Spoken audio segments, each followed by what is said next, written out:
Hello. ക്രിസ്മസിൻ്റെ അന്ന് വൈകിട്ട് ഞാനും ചേട്ടനും മോനും കൂടി മുട്ടറ മല കാണാൻ വേണ്ടിയിട്ട് പോയിട്ടുണ്ടായിരുന്നേ.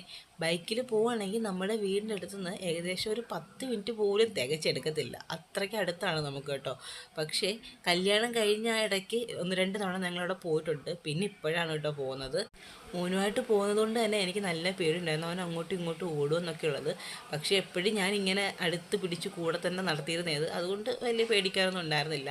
അതുകൊണ്ട് തന്നെ അധികം ഫോട്ടോസോ വീഡിയോസോ ഒന്നും എനിക്ക് എടുക്കാനും പറ്റിയിട്ടുണ്ടായിരുന്നില്ല കേട്ടോ. പക്ഷേ ഇപ്രാവശ്യം പോയപ്പം അവിടെയൊക്കെ ഒരുപാട് കാട് പിടിച്ച് കിടക്കുന്ന പോലാണ് കേട്ടോ എനിക്ക് തോന്നിയിട്ടുണ്ടായിരുന്നത്. പണ്ട് ഞങ്ങൾ പോയ സമയത്തൊന്നും ഇത്രയും കാടൊന്നും ഉണ്ടായിരുന്നില്ല. പിന്നെ ഒരുപാട് ആൾക്കാർ ഇവിടെ കാണാനും വരുന്നുണ്ടായിരുന്നേ. ട്രാവലറിലൊക്കെ ആൾക്കാർ വന്നത് ഞാൻ കണ്ടിട്ടുണ്ടായിരുന്നു കേട്ടോ ഒന്ന് പോയപ്പം. പിന്നെന്താ, ഞങ്ങളൊരു 6 മണി കഴിഞ്ഞപ്പോഴത്തേക്കും തിരിച്ചിറങ്ങി. അങ്ങോട്ട് സ്റ്റെപ്പ് നടന്ന് കയറി പോയതിൻ്റെ ക്ഷീണം കൊണ്ടായിരിക്കും തിരിച്ചിറങ്ങി അങ്ങ് താഴെ എത്തിയപ്പോഴത്തേക്കും മോനങ്ങ് ഉറങ്ങിയിട്ടുണ്ടായിരുന്നേ. അപ്പോൾ അത്രയേ ഉള്ളൂ. വീഡിയോ ഇഷ്ടപ്പെടാമെന്ന് ലൈക്ക് ചെയ്യണേ, പിന്നെ കാണുന്ന ഒരു ചാനലും കൂടെ സബ്സ്ക്രൈബ് ചെയ്യണേ.